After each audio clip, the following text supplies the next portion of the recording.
E eu tenho certeza, eu tenho orado por essa palavra, eu já fui ministrada por ela e por isso eu gostaria de compartilhar ela ao seu coração. Então, por favor, leve em consideração isso que o Wesley acabou de falar, né? Aumente a sua expectativa, coloque toda ela em Deus, porque eu tenho certeza que Ele vai falar com você. E eu gostaria que você pudesse abrir a palavra do Senhor, então, nessa noite, lá no Salmo 119. Pode, obrigada. É o Salmo 119.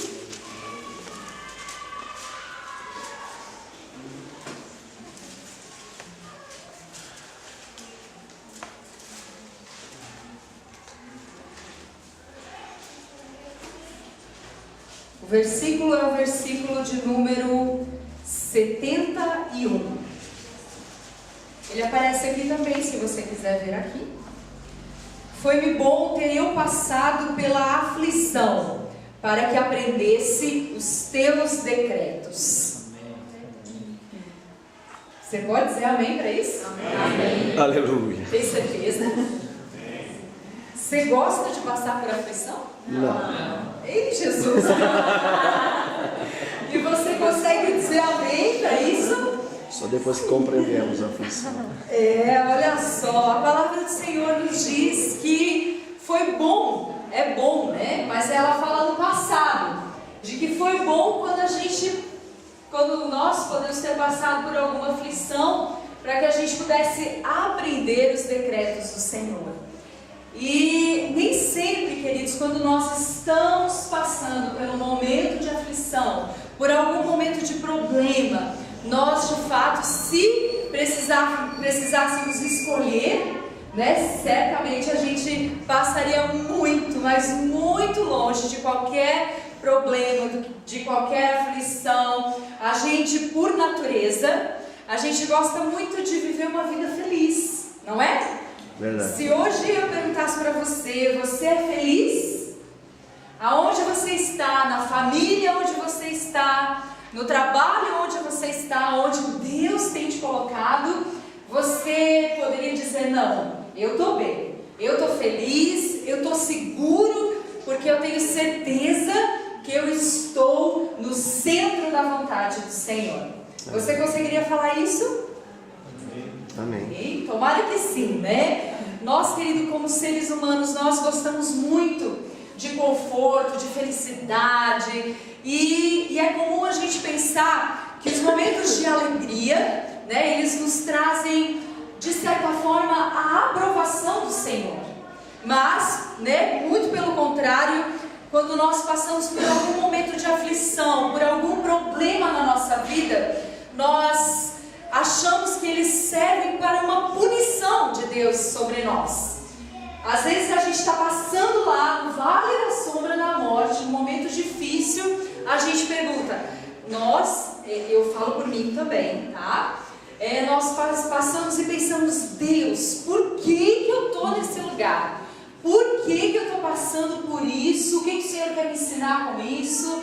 E a minha pergunta para você nessa noite, se eu fosse sentar e a gente bater um papo, eu poderia também perguntar para você se você está passando por alguma aflição nesse dia, por esse momento na sua vida. Você conseguiria ser sincero e dizer, não, eu estou, está difícil isso, né? Esse é o meu problema nesse momento da minha vida. Você teria algum para me falar? Teria? Seria uma lista para fazer? De repente, né? Às vezes a gente colocaria pontuando, né? Pontinho, tracinho, isso. 2, né? Às vezes a gente, queridos, nós não estamos isentos de passar por isso, pela prova. E esse sofrimento, querido, eu tenho absoluta certeza. Eu quero falar para você de que ele certamente contribui muito para o nosso crescimento espiritual, né? Porque aqui esse versículo fala de que foi muito bom, foi bom eu ter passado por isso. Mas isso quando a gente olha para trás, quando a gente já passou, quando a gente pensa, meu Deus, eu não sei se você já passou por alguma situação em que você olha para trás e pensa, Deus, como eu consegui passar por isso? Hoje à tarde eu estava em casa compartilhando com uma pessoa, estava lá em casa comigo, e talvez muitos de vocês sabem, né? Alguns anos atrás nós tivemos uma gravidez, eu e Wesley, era um menino, chamava Isaac, e nós estávamos, né, na primeira gestação, com toda uma expectativa de ter aquele filho, aquele primeiro filho, bebê. E com 38 semanas de gestação, o coração dele parou e eu tive que fazer uma cesárea. E hoje eu estava lembrando esse fato, né? Ele nasceu, o coração parou de bater simplesmente, a gente teve que fazer o enterro e todas essas circunstâncias que envolvem a morte de um prematuro.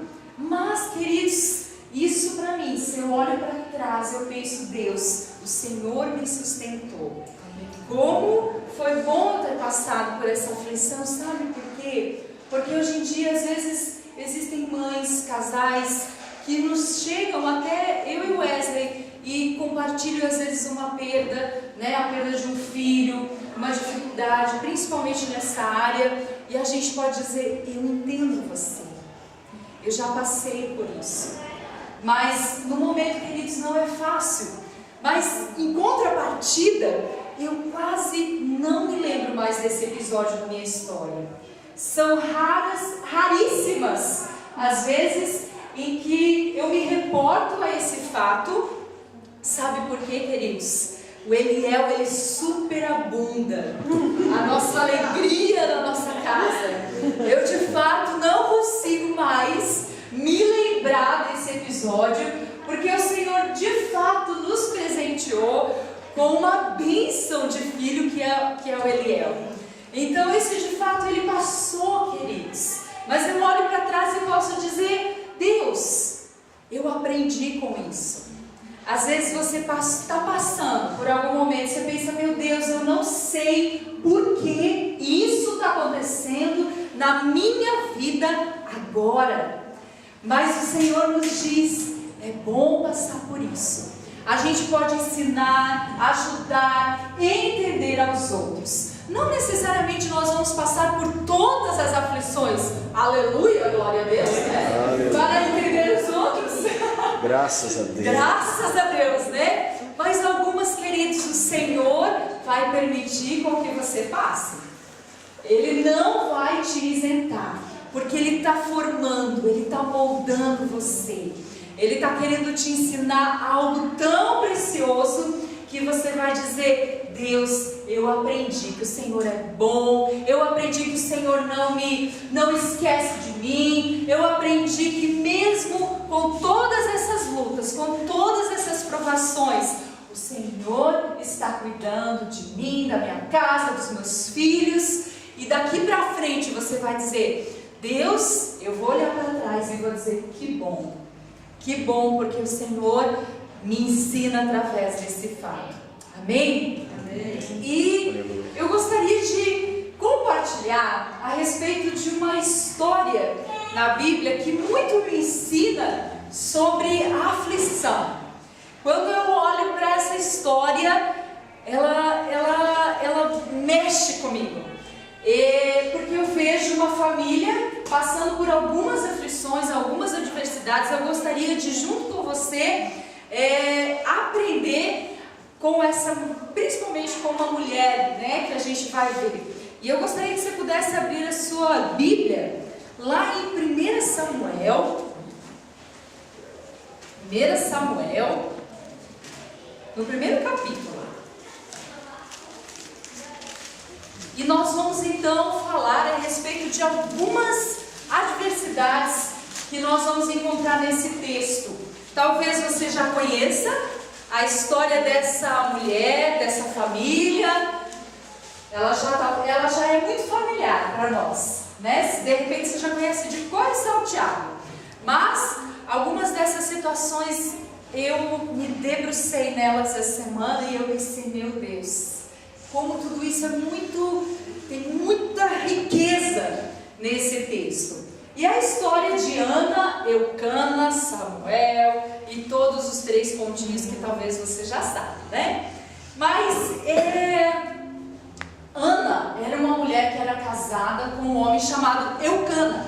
Então é fácil de decorar, né? Ana era casada com Eucana. Eucana é um homem, tá? É o nome de um homem. E esse homem, lá na Bíblia, ele vivia num tempo de poligamia, queridos. O que isso significa? Isso não é bom. Aleluia! Isso não é bom. Marcelo já nos garante. Isso não é bom. Isso é um problema. Né? Muita mulher no pedaço. Então, um homem e muitas mulheres. Às vezes você pensa, eu só tenho uma, já é difícil. Imagina algumas, queridos. E esse homem, então naquele tempo era aceitável um homem ter várias mulheres. E a Bíblia já nos fala, né, lá no versículo 2, que ele tinha 2 mulheres. E uma delas era a Ana e a outra era a Penina. Né? E de fato, queridos, não tinha problema nenhum você viver nesse contexto. Por quê? Porque os homens poderiam ter várias mulheres para ter descendência, né, para deixar uma herança, um legado, mas também para ter uma boa mão de obra. Né? Então, ter vários filhos significava assim, ter bastante serviço, colocar a criançada, a galera, todo mundo para capinar, para fazer, olha, a obra junto com o pai, com a mãe. Então, isso era sinônimo de sucesso, família grande, filharada. Não tinha problema nenhum naquela ocasião. E esse homem, então, aqui a palavra do Senhor nos fala a respeito dessa família. Esse homem com essas 2 mulheres. E eu gostaria de falar a respeito da primeira dificuldade da Ana, que talvez muitos sabem que é a respeito da esterilidade dessa mulher. Ela vivia, né, o primeiro ponto que eu gostaria de ressaltar é de que ela não podia, em termos naturais, gerar um filho no seu ventre, né? E isso, queridos, significava praticamente ser uma mulher amaldiçoada por Deus.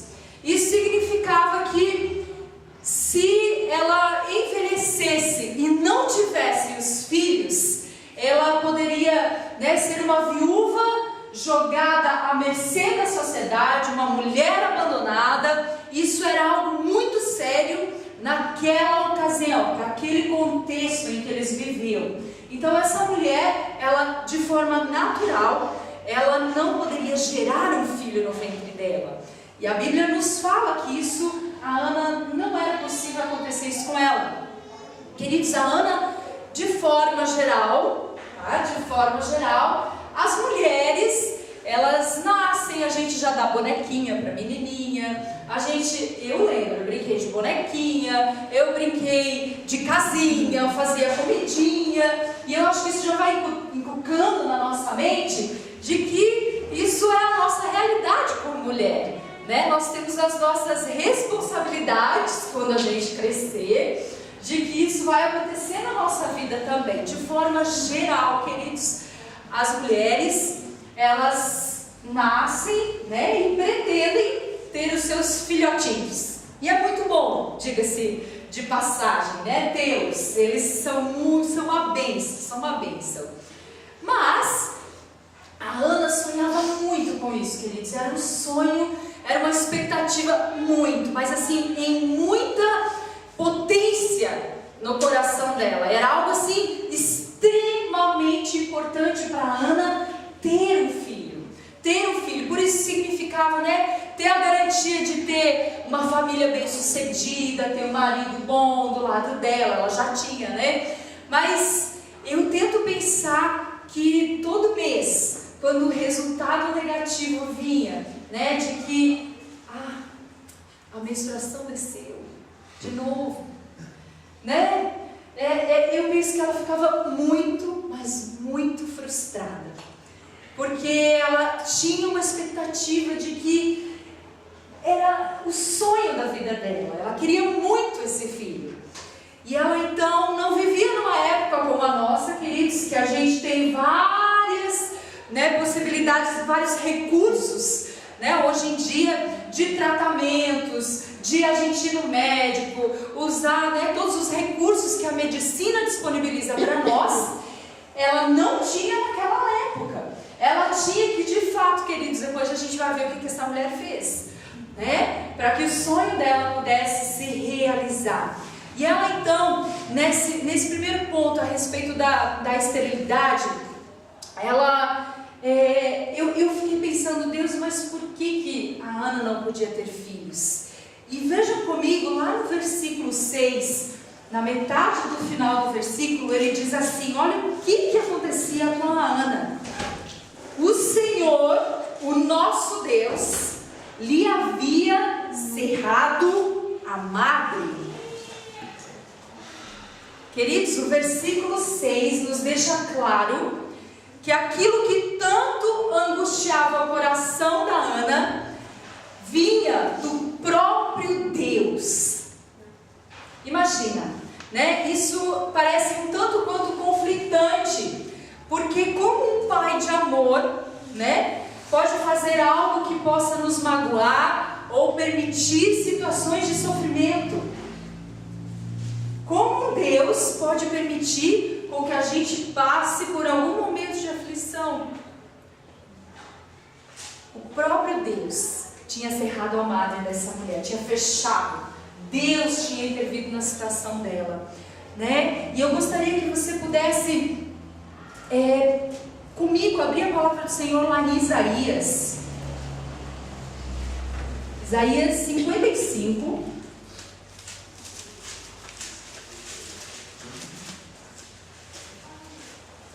Você pode deixar marcado 1 Samuel, que a gente vai voltar para lá. Porque a palavra do Senhor já nos dá uma resposta para essa pergunta, de um Deus que é soberano. E o Isaías 55, a partir do versículo 8, eu gosto muito desse versículo, dessa parte, desse trecho da palavra.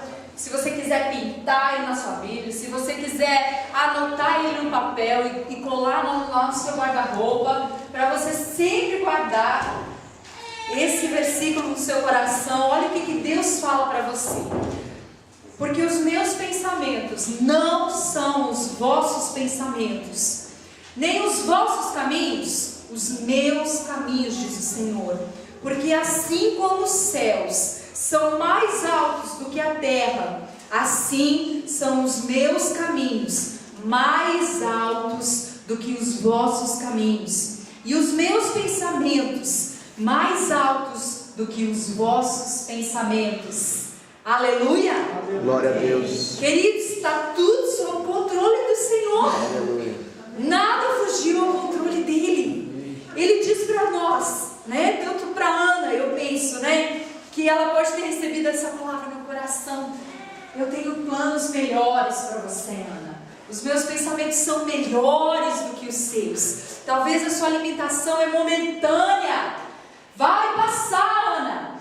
Né? E eu gosto muito, além desse trecho da Bíblia, decora, irmão, escreve na sua casa, guarda no seu coração, porque é tão importante esse trecho. Além desse, eu gostaria que você pudesse ir um pouquinho mais para frente em Jeremias 29. É o próximo livro. Olha só o que o Senhor nos diz. Quando a gente acha que está tudo perdido, 29:11, ele diz assim: eu sei que pensamentos tenho a vosso respeito, diz o Senhor. Olha o que ele pensa sobre nós: pensamentos de paz e não de mal, para vos dar o fim que desejais. Qual é o fim que a gente espera, queridos? Bom. Qual é o fim que a gente espera? Você sabe qual é o fim que você espera? A conversão da sua família? Você tem lutado por isso? Você tem clamado pela restauração do seu casamento? Você quer uma cura física? Você está afligido porque algumas coisas perderam o controle na sua casa? Você está afligido com a prova que vai acontecer na próxima semana? Né? Você quer uma cura física, você quer uma cura emocional. Qual é a aflição? Né? Qual é o fim que você espera? Mas o Senhor, Ele nos garante, queridos, que Ele tem pensamentos de paz a nosso respeito. Glória a Deus. Amém. Eu acho isso fantástico.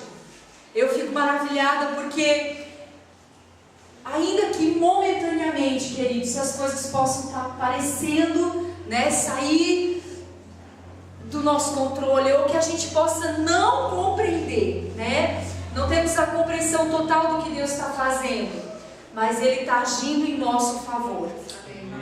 Ele está agindo em seu favor. Ele está ao seu lado. Amém? Aleluia.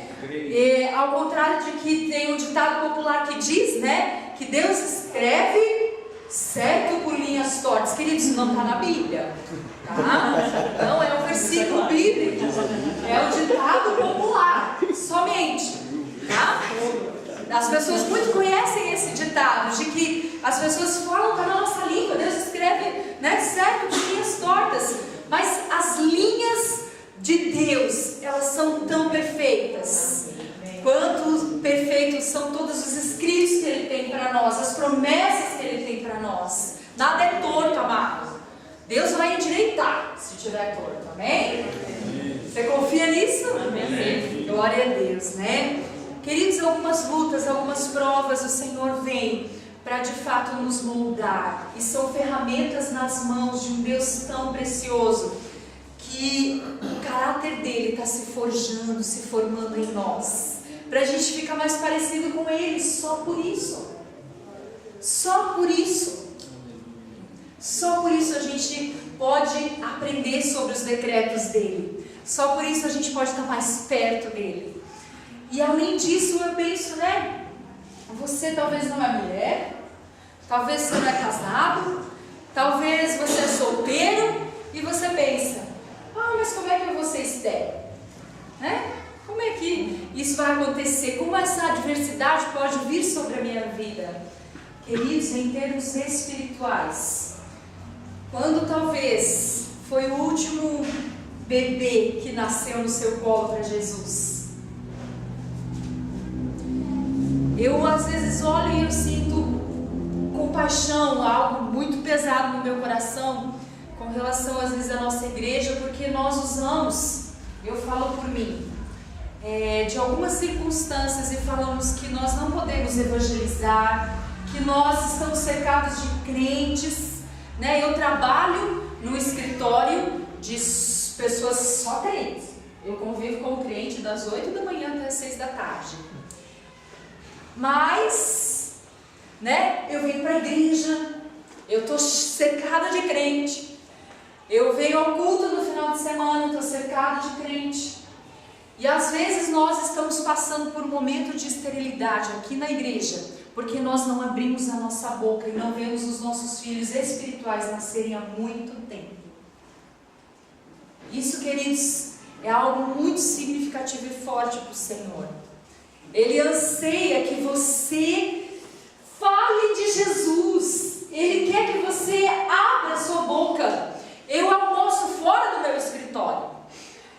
Eu converso com pessoas no restaurante onde eu como, onde eu vou comprar o meu pão lá na padaria. Eu vou abastecer o meu carro. Eu faço tantas coisas, eu encontro tantas pessoas e às vezes eu falo isso com vergonha, pesar no meu coração. Eu não abro a minha boca para falar de Jesus para as pessoas. Quando foi que você ajudou alguém a nascer de novo? Você tem sido estéril nesses últimos tempos? Eu tenho, queridos, e eu me envergonho por isso. Eu me envergonho e eu digo, Deus, às vezes a gente tem que dizer, Deus, dá-me filhos, assim como Ana fez. Ela queria muito um filho natural, mas você tem clamado por filhos espirituais. Quanto tempo faz que não temos um novo convertido, queridos? Um novo convertido é uma bênção na casa de Deus. Ele é empolgado, ele quer servir, ele quer ajudar, ele quer entender a respeito das coisas de Deus. Quanto tempo faz que você não se preocupou com isso? Sabe, às vezes você pode olhar para as pessoas que têm filhos, pode olhar, né? Naturalmente, eu tenho um, e você pensa, meu Deus, eles dão trabalho, né? Dão, queridos, dão mesmo. Mas, aí você pensa, meu Deus, eu não quero ser que nem a minha pastora, eu vou ficar correndo atrás do Eliel, e aquela loucura, meu Deus, será que um dia eu quero ter um filho? Isso é uma situação, né, assim, de bastante responsabilidade. Queridos, e os filhos espirituais também são assim. A gente tem que correr atrás, a gente tem que ligar, a gente tem que saber se está bem. Quanto tempo nós não fazemos isso? Sabe por quê? Porque nós não queremos nos eximir dos problemas futuros. Queridos, a esterilidade em nome de Jesus vai parar por aqui. Amém. Nós precisamos nos propor e fazer um compromisso com Deus, de que de fato nós queremos ser assim como Ana e dizer, Deus, dá-me filhos, não somente os filhos naturais, mas os espirituais, onde eles estão. Amém? Amém. O segundo ponto a respeito de alguma adversidade que essa mulher passou, voltando lá para 1 Samuel, aliás, você vai ver que a outra mulher chamada Penina, no versículo 2, lá no meio do versículo diz assim, Penina tinha filhos, e Ana não os tinha. Queridos, essa mulher era uma pedra no sapato da Ana, sem dúvida, queridos. E além disso, né, é o primeiro ponto. Se ela tivesse grávida e só com seus filhinhos, não ia ter problema nenhum, porque a mulher estéril, ela entende, né? Qualquer mulher que não tenha filhos, pela natureza lógica, quando nós olhamos ao nosso redor, nós vamos encontrar grávidas na rua, nós vamos encontrar pessoas, né, gestando, tendo filhos, nós vamos ter esse contato. E a Ana tinha esse contato com essa mulher. Não teria problema se essa mulher ficasse caladinha. Tá? Não faz parte da natureza a mulher engravidar e ter filhos, né? Então a Penina, a outra, tinha filhos. Mas olha o que ela fazia com a Ana. Lá no versículo 6 e 7. Primeira parte do versículo 6 diz, a sua rival, meu Deus, agora ela já é rival, tá? Pra gente, mulher, esse negócio cresce, tá bom? Já é rival, tá? A provocava excessivamente para a irritar. Mulher que provoca a outra, queridos, o negócio tá longe. É só botar lenha na fogueira que o fogo cresce. Eu sou mulher. Glória a Deus, um pouco mais controlada pelo Senhor. Mas a gente sabe que na carne, irmãs, a mulher já torna rival. Ela já está barriguda, já dá vontade de dizer, né? Não nasça. Tá gorda. Hã? Você tá gorda. Você tá gorda, mas não tá grávida. Né? Mas, e ela a irritava. Versículo 7, olha o que ela fazia com a Ana. A outra a irritava. No meio do versículo diz, pelo que a Ana chorava e não comia. Queridos, provocar, a Penina provocava, irritava, humilhava a Ana. Queridos, quando nós estamos numa circunstância em que a gente quer muito, a gente quer ver um sonho de Deus se realizando na nossa vida, qualquer pessoa passando por algo muito próximo do que aquilo que a gente quer viver, de fato nos incomoda, né? De fato nos incomoda. Mas, além disso, só quero dar uma pincelada de que tinha a Penina, e também no meio dessa história, tinha um sacerdote, que ele estava no templo. Naquela ocasião as pessoas iam uma vez por ano ao templo de Siló, eles iam para lá adorar ao Senhor, e no templo, né, hoje conhecemos como igreja, existia um sacerdote, só quero fazer menção dele para vocês terem noção do quadro.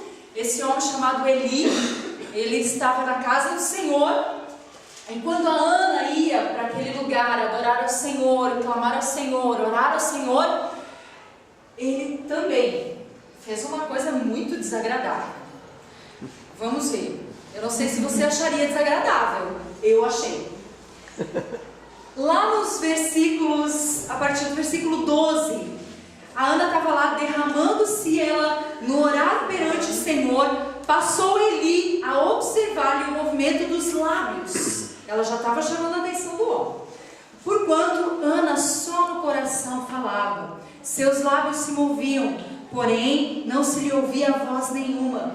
Por isso, Eli a teve por mulher cheia do Espírito Santo.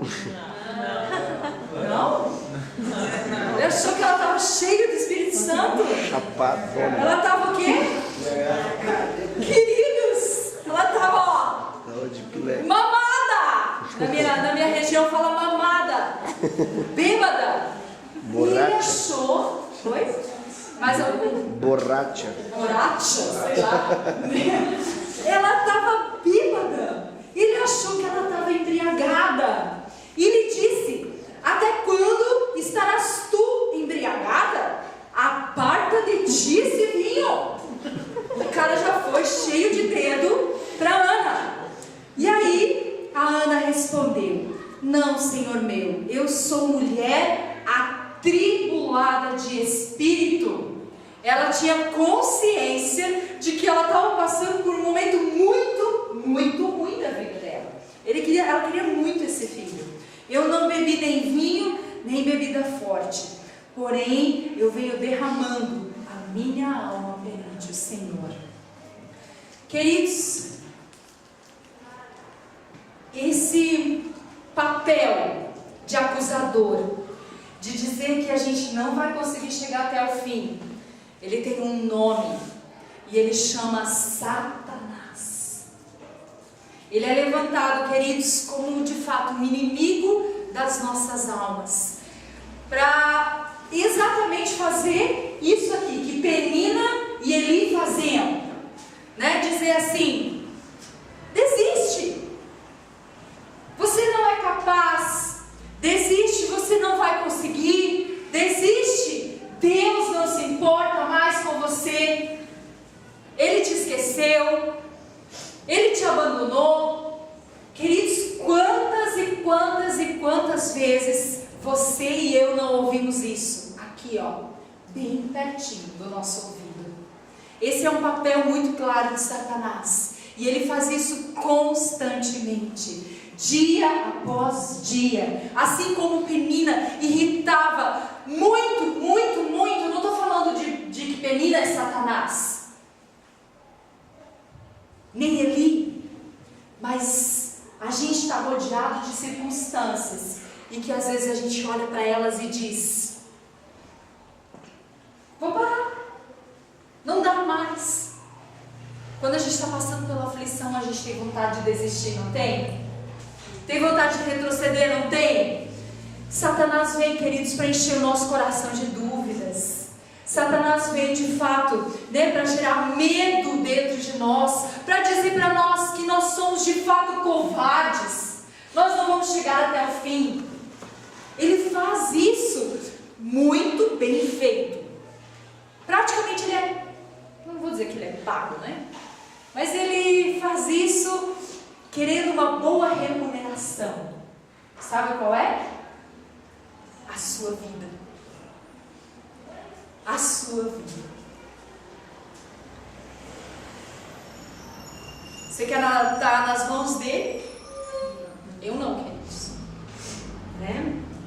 E essas sementes do mal, queridos, elas crescem dentro de nós, se a gente não cortar elas pela raiz. Você precisa de fato, né? Entender que você tem algo dentro de você, que é Jesus, é o Espírito Santo que habita dentro de você, e pode lutar contra todo esse engano de Satanás, essas armadilhas que ele coloca na sua vida, para fazer você retroceder. Amém? fato, né, cada um deles, tanto Penina quanto Eli, eles tiveram o seu papel, foram uma ferramenta, né, para desanimar e frustrar a Ana, para ela achar que isso nunca poderia acontecer na vida dela. Ela não poderia ter um filho. Se ela parasse por aí, se ela tivesse escutado Penina e Eli, né, para Penina, ela era uma mulher que não servia para nada praticamente. E para Eli, ela era uma bêbada. Imagina, que sério? Para mim já seria sério. Para as mulheres sempre o negócio é muito maior, irmãos. Né? Para as mulheres o negócio cresce. Né? E acho que para Ana o negócio era grande também. Né? Mas, queridos, com Ana a gente pode aprender de fato aqui um segredo muito importante. Muito importante. E a gente lendo o texto, a gente vai entender que só permanece em pé aquele que se coloca de joelhos diante do Senhor. Aleluia. Glória a Deus. Amém? Eu vou repetir, para você dar um aleluia junto com essa. Eu escutei ele praticamente. Ele tem uma voz forte. Né? Aleluia.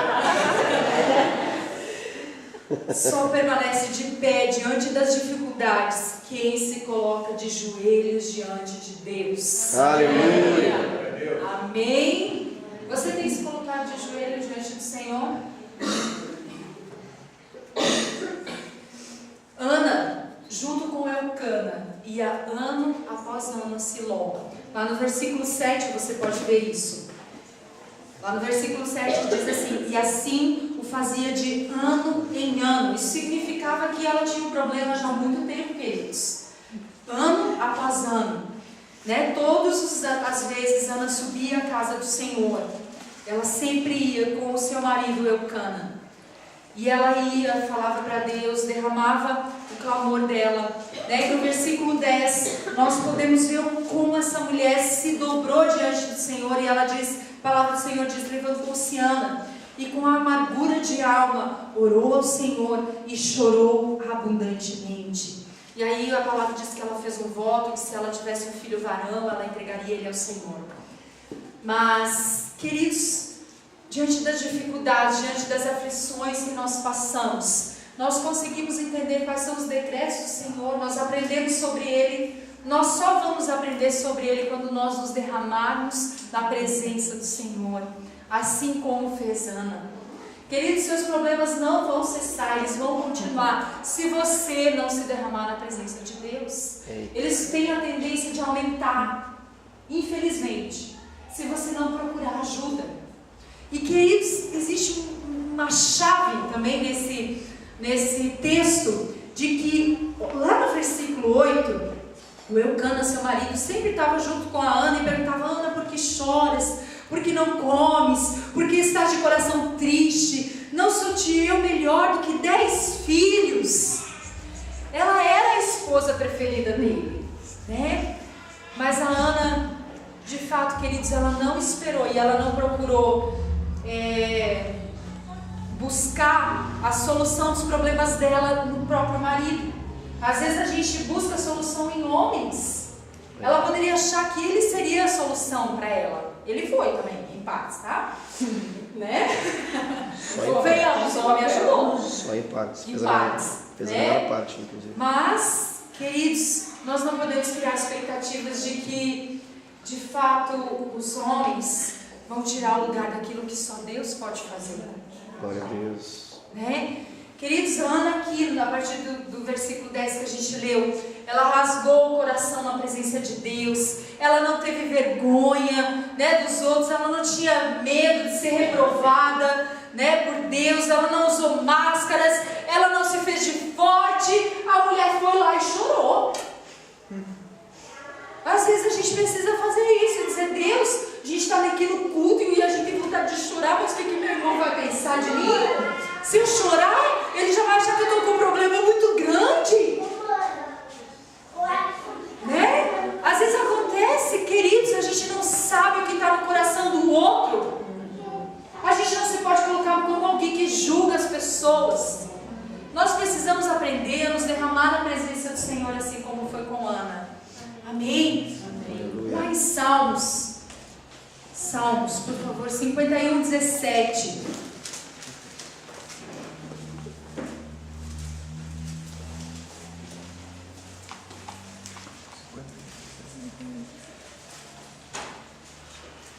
a palavra do Senhor diz: sacrifícios agradáveis a Deus são um espírito quebrantado, um coração compungido e contrito. O Senhor não despreza, queridos. Aleluia. Aleluia. Glória a Deus. O Senhor não despreza. Glória a Deus, glória a Deus. Se derrame na presença do Senhor. Você e eu precisamos fazer isso. Amém? Amém. E no versículo 17, depois da situação de Eli, ele se redimiu da confusão, de que ele achou que a Ana estava embriagada, e ele então tinha uma palavra de Deus também para essa mulher, lá no versículo 17. Carlos, por favor, você coloca outro slide para mim. Aqui a gente pode aprender muito com Ana a cultivar um coração quebrantado. E olha o que o versículo 17 diz. Eli fala para Ana: vai-te em paz, e o Deus de Israel te conceda a petição que lhe fizeste. Glória a Deus. Aleluia! Amém. Glória a Deus. Deus tem pensamentos de paz a nosso respeito. E aqui, Eli, às vezes a gente tem que cuidar também, muito cuidado, queridos, porque ele achou que ela estava embriagada, e Ana poderia reprovar até mesmo uma palavra desse homem, porque se ela olhasse para ele e pensasse: esse homem me achou bêbada alguns minutos atrás.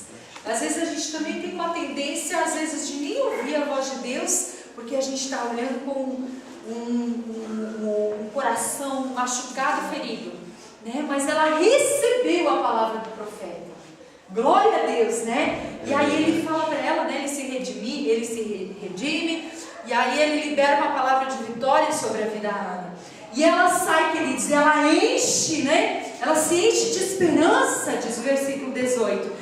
Enche a tua serva mercê diante de ti. Assim a mulher se foi a seu caminho e comeu, e seu semblante já não era triste. Aleluia. Aleluia. Quando nós saímos da presença de Deus, quando Deus fala com a gente tem certeza, queridos, de que o renovo dele vem, a esperança dele volta, a promessa dele vem e diz: não, vai acontecer. Glória a Deus. E aí nasce, o Deus do impossível cumpre a promessa dele. E aí Ana gera um varão como ela queria, chamado Samuel, que a gente tanto conhece. Aleluia. E ela também consagrou esse filho no templo. Samuel encheu. Aleluia. Mas Samuel, ela ficou grávida desse menino. Às vezes a gente precisa ficar grávida dos sonhos de Deus. Amém. Nós precisamos romper a esterilidade. Nós precisamos romper aquilo que o inimigo fala na nossa mente. Amém, queridos? E algo muito importante que aconteceu com Ana. A bênção de Deus, que era esse filho que ela tanto queria. Vocês viram? Ela queria muito. Ela não ocupou o lugar de Deus no coração dela. Glória a Deus. Amém? Amém? Às vezes a gente quer muito, muito, muito algo. E quando isso vem, chega nas nossas mãos de Deus, isso ocupa o lugar de Deus, às vezes, no nosso coração. Precisamos aprender com Ana também. Ela, de fato, ela falou para Deus que se Deus desse um filho varão, ela iria consagrá-lo no templo. Ela então amamentou essa criança, talvez até enquanto ele era menininho, E depois ela levou, voltou, devolveu ele para Eli. Ela ainda teve coragem de deixar o profeta cuidar desse menino lá na casa de Deus. Mas porque ela confiava no Deus que ela servia, queridos. Essa criança foi consagrada. E olha só, e parece que Deus é tão bom, porque a bênção veio assim com juros e correção monetária. Desse jeito. Olha o que aconteceu. Lá no capítulo 2, versículo 21. Não parou no Samuel, aleluia. Eita. Abençoou, pois, o Senhor a Ana, e ela concebeu e teve 3 filhos e 2 filhas. E o jovem Samuel crescia diante do Senhor. Veio com juros e correção monetária. Aleluia! Nós precisamos aprender com Ana a de fato ter um coração quebrantado, a de fato entender quais são as adversidades na nossa caminhada. Eu falei de 2 somente nessa noite, mas só vocês sabem responder, né, a pergunta que eu fiz no início do culto: qual é a aflição que você tem passado? O que toma a tua paz? O que não te deixa dormir quando você coloca a cabeça lá no travesseiro?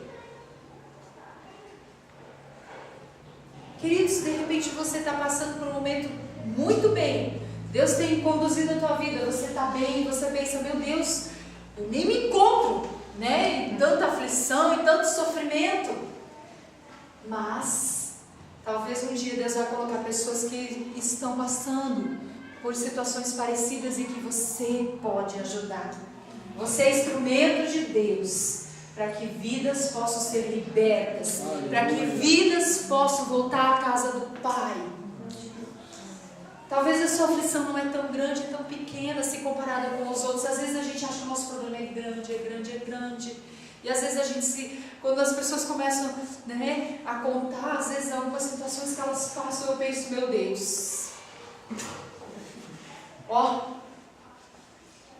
vou tirar 10, eu acho, nessa prova, né? Porque, queridos, o Senhor vai te usar como um instrumento, com o coração quebrantado para entender o outro, para dizer: por favor, Carlos, você volta no primeiro versículo? Para dizer: foi-me bom eu ter passado por isso, porque eu aprendi os teus decretos. Amém? Eu gostaria que você pudesse se colocar em pé. Talvez você precisa de alguma oração. Talvez você diz: meu Deus, eu estou tão aflito, eu estou angustiado. Faça que nem Ana. Quebrando seu coração na presença de Deus, não tenha vergonha. Não deixe Satanás falar nos seus ouvidos. Ele é de fato um acusador, ele quer fazer a gente parar, ele quer fazer a gente retroceder. Ana, com certeza, eu penso que pensou em desistir muitas vezes, queridos, e abandonar o sonho dela. Mas às vezes é o Senhor que nos permite passar por determinadas situações, porque Ele vai nos colocar em pé. Qual é a sua aflição? Qual é o seu problema? Feche seus olhos. Deus, talvez o meu problema é problema financeiro. Eu deito com a cabeça no travesseiro e eu só penso em números. Talvez o seu problema é, de fato, a preocupação com o amanhã, com o sonho que eu tenho e que está demorando tanto a se realizar. Queridos, Paulo era um grande homem de Deus, mas ele também tinha um problema, uma aflição. Era o espinho na carne dele.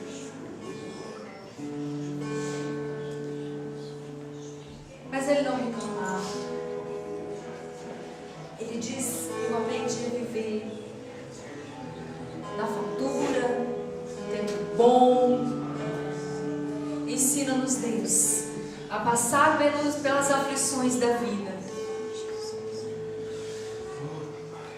Ensina-nos, Deus, porque nós queremos aprender sobre os teus decretos, assim como foi na minha vida, Deus. Eu quase não me lembro a respeito desse fato que naquele momento, naquela circunstância da minha vida e do Wesley, foi tão difícil. Nós choramos, sim. Nós perguntamos, Deus, por quê? Mas hoje a recompensa é tão grande que nós nem nos lembramos. Deus vai te recompensar, querido. Deus vai vir com alegria sobremodo sobre você. Deus vai fazer você experimentar vida em abundância. Confia nesse Deus. Se você está passando por alguma aflição e quiser vir até aqui à frente e precisa de oração da igreja do Senhor, se você precisa de Jesus, se você ainda não teve um encontro com Ele, se você não conhece, se você ainda não se entregou ao Senhor, venha até aqui à frente. Nós como igreja queremos orar por você. Nós queremos te apresentar esse Jesus que pode transformar a sua aflição.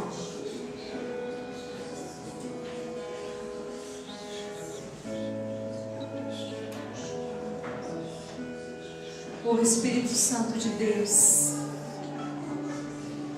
age no coração da tua amada igreja. Clamamos, Senhor, porque assim como Ana estava estéril e precisava tanto de um filho, talvez você está estéril, não tem visto um novo nascimento há tanto tempo. Talvez você precisa dizer: Deus, me usa, me dê ousadia. Talvez o diabo tenha falado para você: isso não é possível, abandona esse teu sonho. Queridos,